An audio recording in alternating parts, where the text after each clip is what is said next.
500 বছর আগে জান্নাতে যাবে মা বোনরা পুরুষের। কেননা মা বোনদের দুইটা জন্মগত শখ আছে, একটা নিজেকে সাজাইতে ভালোবাসে, ঘরকে সাজাইতে ভালোবাসে।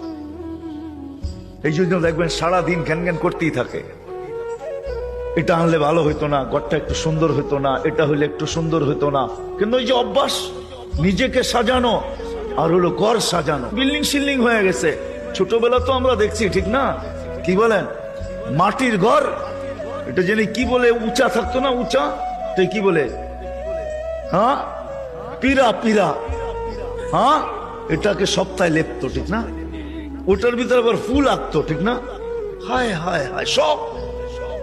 আল্লাহ বলে, বান্দি তোকে 500 বছর আগে জান্নাতে পাঠাবো, তুই নিজেকে সাজাইতে পারিস নাই, আমাকে রাজি করতে যায়া শখ পুরা করতে পারিস নাই। এখন জান্নাত যা চাবি তা দিয়ে তোর শখ আমি 500 বছর পুরা করব। তারপরে তোর স্বামীকে তুই মিস কল দিবি যে 500 বছর শখ পুরা হয়ে গেছে, কাম তুমি এখন আসো, তারপরে তোর স্বামীকে পাঠাবো। ইয়ানকালিবু ইলা আহলিহি মাসরুরা, তখন না স্বামী নাচতে নাচতে জান্নাতের দিকে যাবে, শোক পুরা করবে জান্নাতে, কি দিবে?